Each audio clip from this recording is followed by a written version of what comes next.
ಯೋಹಾನನಿಂದ ಸ್ನಾನದೀಕ್ಷೆ ಪಡೆಯಲು ಯೇಸು ಗಲಿಲೆಯಿಂದ ಹೊರಟು ಜೋರ್ದನ್ ನದಿಯ ಬಳಿಗೆ ಬಂದರು. ಯೋಹಾನನು ಅವರನ್ನು ತಡೆಯಲು ಯತ್ನಿಸಿದನು. ನಾನೇ ನಿಮ್ಮಿಂದ ದೀಕ್ಷಾ ಸ್ನಾನ ಪಡೆಯಬೇಕಾಗಿರುವಲ್ಲಿ ನೀವು ನನ್ನ ಬಳಿಗೆ ಬರುವುದೇ ಎಂದನು. ಆದರೆ ಯೇಸು, ಸದ್ಯಕ್ಕೆ ತಡೆಯಲು ನಾವು ದೈವ ನಿಯಮಕ್ಕೆ ತಲೆಬಾಗುವುದು ನೋಡಿತು ಎಂದರು. ಯೋಹಾನನು ಅದಕ್ಕೆ ಸಮ್ಮತಿಸಿದನು. ಯೇಸು ಸ್ನಾನದೀಕ್ಷೆ ಪಡೆದು ನೀರಿನಿಂದ ಮೇಲಕ್ಕೆ ಬಂದದ್ದೇ ಆಕಾಶವು ಪಕ್ಕನೆ ತೆರೆಯಿತು. ದೇವರಾತ್ಮ ಪಾರಿವಾಳದ ರೂಪದಲ್ಲಿ ತಮ್ಮ ಮೇಲೆ ಇಳಿದು ಬಂದು ನೆಲೆಸುವುದನ್ನು ಕಂಡರು. ಆಗ ಆಕಾಶದಿಂದ, ಇವನೇ ನನ್ನ ಪುತ್ರ, ನನಗೆ ಪರಮ ಪ್ರಿಯನು, ನನ್ನ ಅಪಾರ ಮೆಚ್ಚುಗೆಗೆ ಪಾತ್ರನು ಎಂಬ ದೈವವಾಣಿ ಕೇಳಿಸಿತು. ಪ್ರಭುವಿನ ಶುಭ ಸಂದೇಶ.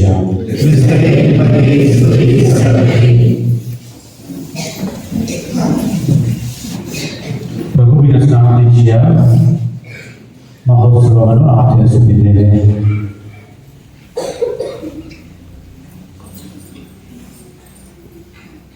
ಧರ್ಮಸಭೆ ಕಂಡ ಹಲವು ಜಗದ್ಗುರುಗಳಲ್ಲಿ ಮಿಂಚಿನಂತೆ ಬಂದು ಹೋದಂತಹ ಒಬ್ಬ ಜಗದ್ಗುರು ಇದ್ದಾರೆ. ಕೆಲವು ದಿನಗಳ ಕಾಲ ಮಾತ್ರ ಜಗದ್ಗುರು ಆಗಿದ್ದವರು. ಯಾರು ನೆನಪುತ್ತಾ? ಜಾನ್ ಪಾಲ್ ಮೊದಲನೇ. ವಂಡರ್ಫುಲ್. ಜಾನ್ ಪಾಲ್ ಅಂತ ಹೆಸರನ್ನೇ ತಗೊಂಡು ಗೊತ್ತಾ? ಎರಡು ಹೆಸರಲ್ಲ, double. John bag, Paul bag. ಯಾಕೆ ಅಂತ ಹೇಳಿದ್ರೆ, ಸಮಯ ಈಗಾಗಲೇ ಅರ್ಧಕ್ಕೆ ಆಗೋಗಿದೆ. ಸ್ಟಾರ್ಟ್ ಮಾಡೋ ಮುಂಚೆನೆ ಸುಸ್ತಾಗೋಗಿದೆ ನಿಮಗೆ. ಇವರ ಹಿಂದೆ ಇದ್ದಂಥ ಇಬ್ಬರು ಜಗದ್ಗುರುಗಳ ಹೆಸರನ್ನ ಒಂದು ಮಾಡಿ ಇವರು ತಮ್ಮ ಹೆಸರನ್ನಾಗಿ ಇಟ್ಕೊಳ್ತಾರೆ.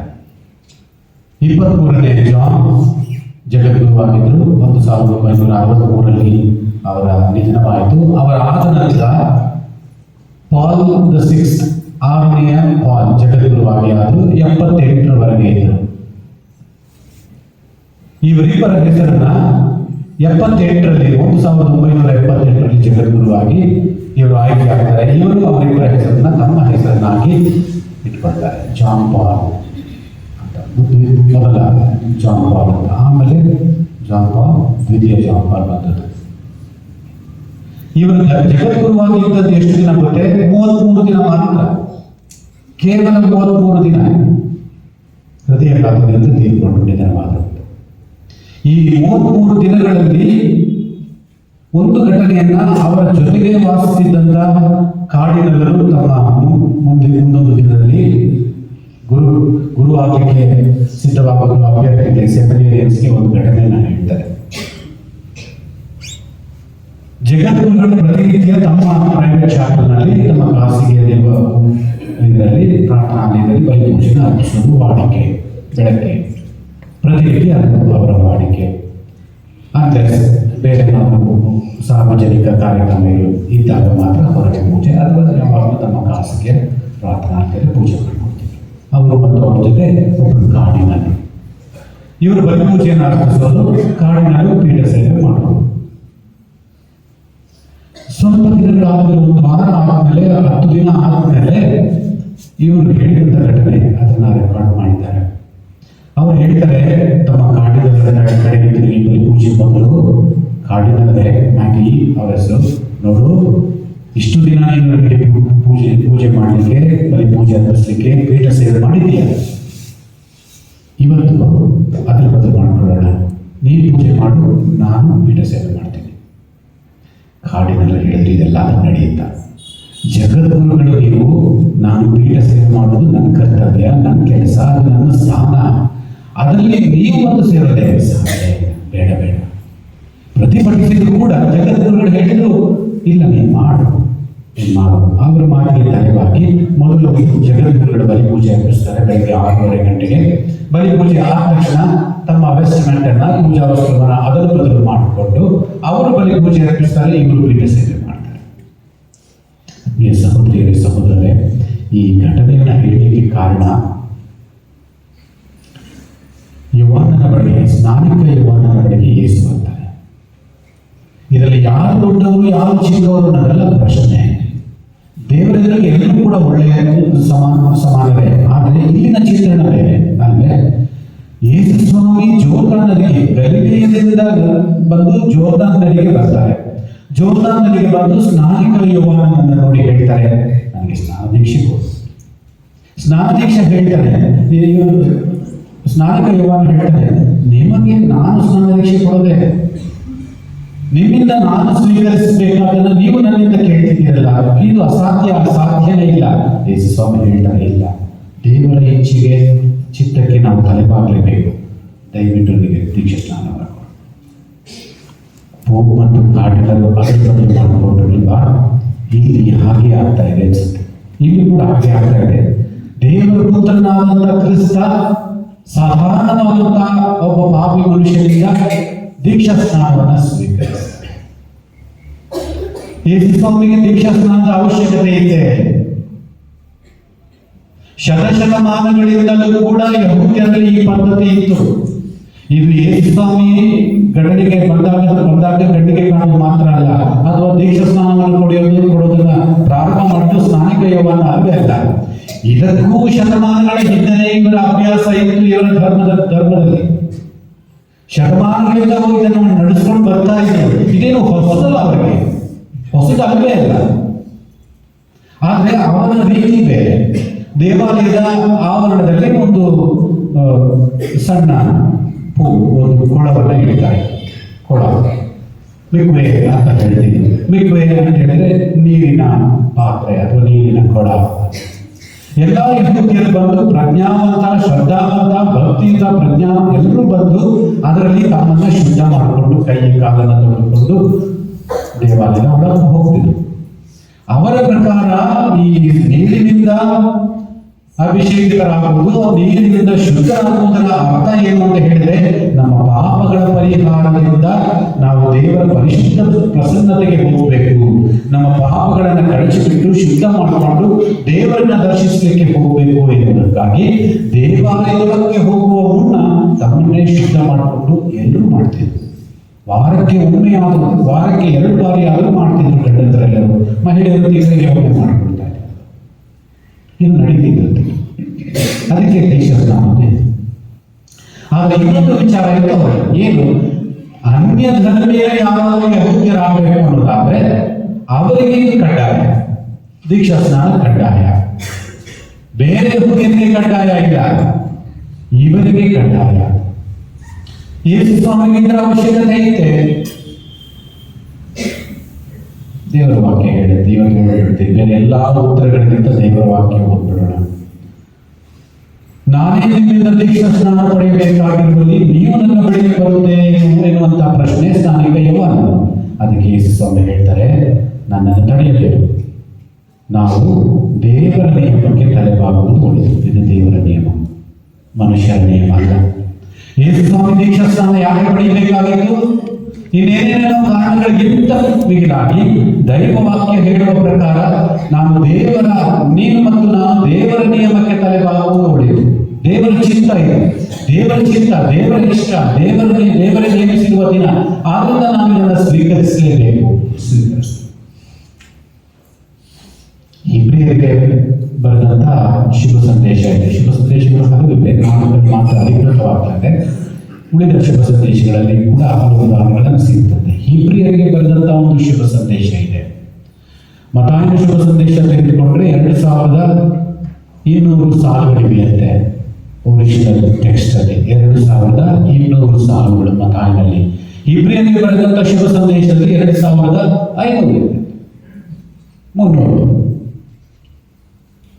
ಅಲ್ಲಿ ಕಾರಣ ಕೊಡಲಾಗುತ್ತದೆ ಯಾಕೆ ಇವರು ದೀಕ್ಷಾ ಸ್ನಾನವನ್ನು ಸ್ವೀಕರಿಸಬೇಕಾಯಿತು ಯೇಸು ಸ್ವಾಮಿ ಅಂತ.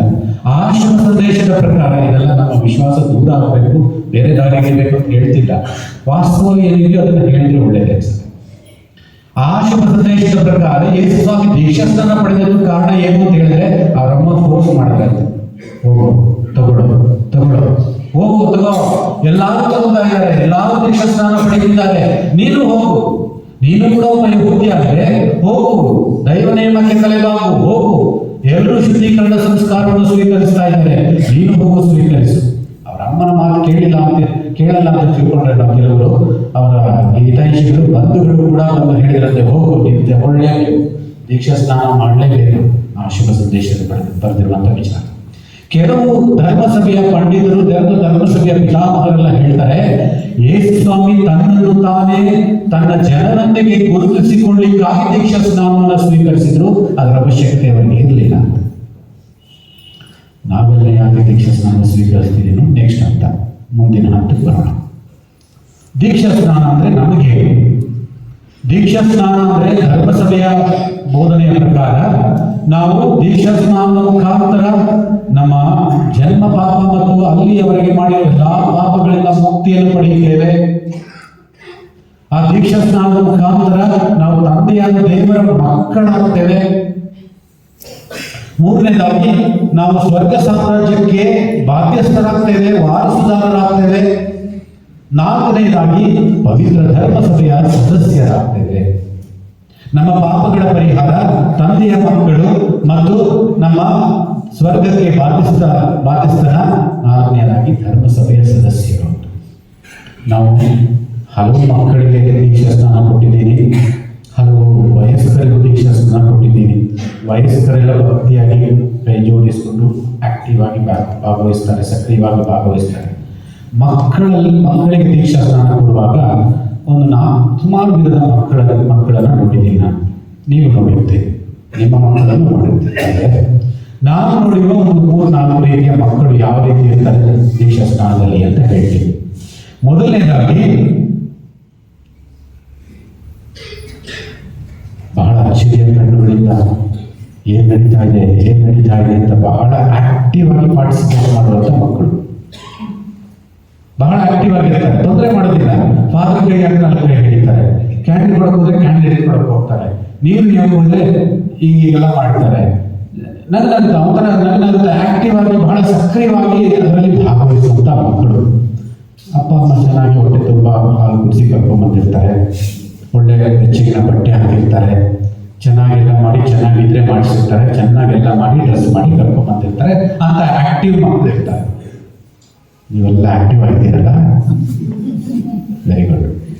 ಆಕ್ಟಿವ್ ಮಕ್ಕಳು ಇರ್ತಾರೆ, ಕೊಡ್ಲಿಕ್ಕೆ ಏನೋ ಖುಷಿ ಆಗಿರ್ತದೆ. ಏನಾದ್ರು ಹೇಳಿದ್ರೆ ನಗ್ತಾ ಇರ್ತದೆ. ನನ್ಗೊಂದು ಸಮಯ ಕಂಟ್ರೋಲ್ ಮಾಡೋಕ್ಕಾಗಲ್ಲ, ಮಗು ನಗ್ತಾ ಇರೋದು ನಮಗೂ ನಗು ಬರ್ತಾ ಇರುತ್ತೆ. ಏನಾದರೂ ಹೇಳೋದ್ರೆ ನಗಕ್ಕೆ ಹೋಗುತ್ತೆ, ಏನಾದರೂ ಹೇಳಿದ್ರೆ ನೋವು ಆಗುತ್ತೆ ಅಂತ ಒಂದು ರೀತಿಯ. ಎರಡನೇ ಮಕ್ಕಳು ಪ್ರತಿಭಟಿಸುವ ಮಕ್ಕಳು. ಕಿರಿಸ್ತಾನೆ ಇರ್ತಾರೆ, ಅಳ್ತಾನೆ ಇರ್ತಾರೆ, ಒಂದು ಬಾರಿ ಕೂಡ ಪ್ರೇರಣೆ ಹೇಳಕ್ಕೆ ಬಿಡೋದಿಲ್ಲ. ನಾನು ಹೇಳಿ ಹೋಗಮ್ಮ, ಕರ್ಕೊಂಡು ಒಂದು 5 ನಿಮಿಷ ನಾನು ವೇಟ್ ಮಾಡ್ತೀನಿ, ಸಮಾಧಾನ ಮಾಡ್ಕೊಳ್ಕೊಂಬ. ಸುಮಾರು ಸರಿ ಕಳಿಸಿದ್ದೀನಿ ತಂದೆ ತಾಯಿಗಳು, ಹೋಗಿ ಸಮಾಧಾನ ಮಾಡ್ಕೊಂಡು. ನಿಲ್ಲಿಸೋದೇ ಇಲ್ಲ, ಅಳ್ತಾನೆ ಇರ್ತೇವೆ. ಎಲ್ಲ ಆದ್ಮೇಲೆ ಚೆನ್ನಾಗಿ ಆಗ್ಬಿಡ್ತದೆ. ಎಲ್ಲ ಕಳಿಸಿದ ತಕ್ಷಣ ನಗ್ತಾ ಹೊರಟು ಹೋಗ್ತಾರೆ. ಎರಡನೇ ರೀತಿಯ ಮಕ್ಕಳು ಕಿರ್ಚುವ ಮಕ್ಕಳು, ಪ್ರತಿಭಟಿಸುವ ಮಕ್ಕಳು. ಮೂರನೇ ಮಕ್ಕಳು ನಿದ್ರೆ ಮಾಡಬೇಕು. ಸ್ಟಾರ್ಟ್ ಮಾಡಿದಾಗ ಕೊನೆಯವರೆಗೆ ನಿದ್ರೆ ಮಾಡ್ತಾನೆ ಇರ್ತಾರೆ. ಒಂಚೂರು ತಲೆ ಮೇಲೆ ನೀರ ಅಂತವಷ್ಟೇ, ಸುಮ್ಮನೆ ಎಚ್ಚರಿಕೆ ಕೊಡ್ತಾರೆ ಅಷ್ಟೇ. ಆಮೇಲೆ ಮಾಡ್ಕೋಬಹುದು, ಬಿಟ್ಟು. ನಮ್ಮ ಪಾತ್ರ ಏನು ಅಂತ ಹೇಳ್ತೀನಿ ನೆಕ್ಸ್ಟ್ ಭಾಗ. ದೀಕ್ಷಾ ಸ್ನಾನ ಆದಮೇಲೆ ನಮ್ಮ ಪಾತ್ರ ಏನು ಅಂತ. ನಮಗೆಲ್ಲ ದೀಕ್ಷಾ ಸ್ನಾನ ಆಗಿದೆಯಲ್ಲ, ನಮ್ಮ ಪಾತ್ರ ಏನು? ನಮ್ಮ ಪಾತ್ರ ನಾವು ಯಾರು, ನಮ್ಮ ಧ್ಯೇಯ ಏನು ಎನ್ನುವುದನ್ನು ಅರಿತುಕೊಳ್ಳೋದು.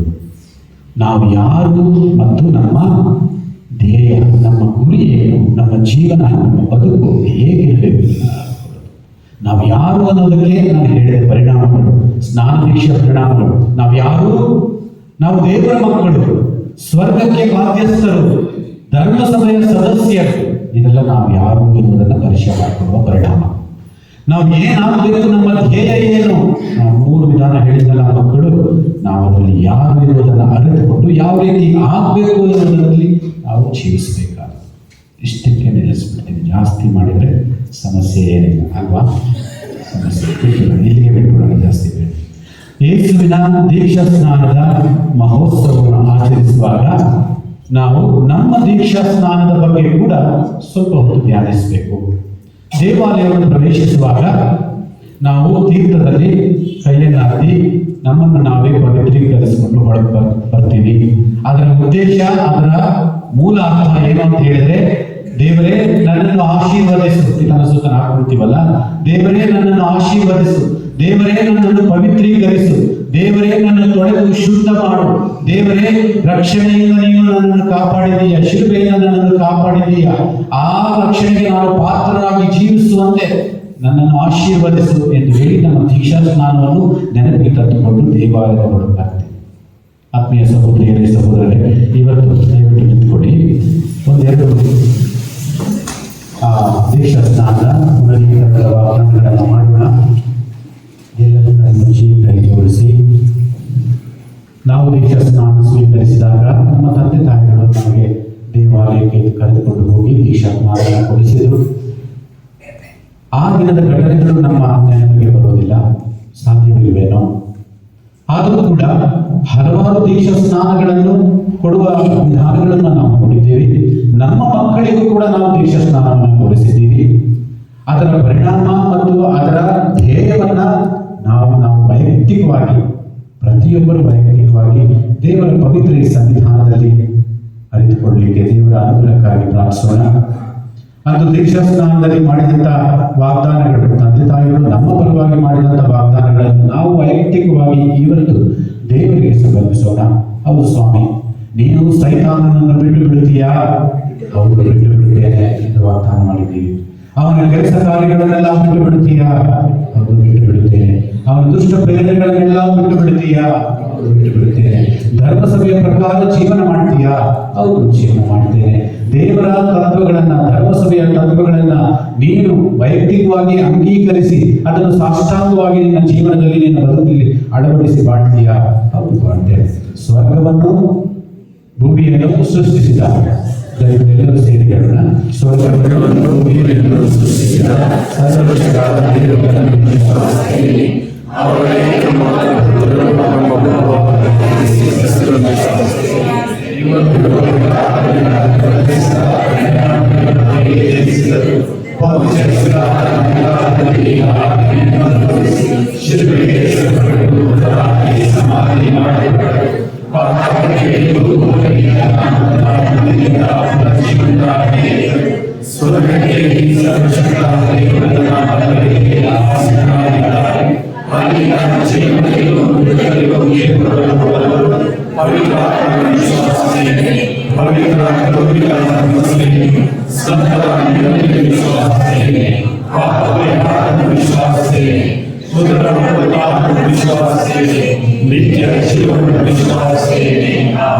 ಇದೇ ನಮ್ಮ ವಿಶ್ವಾಸ, ಇದೇ ಧರ್ಮಸಭೆಯ ವಿಶ್ವಾಸ. ಈ ವಿಶ್ವಾಸವನ್ನು ಅಂಗೀಕರಿಸಿ ಬಾಳಲು ನಾವು ಹೆಮ್ಮೆ ಪಡುತ್ತೇವೆ. ಆಮೆನ್.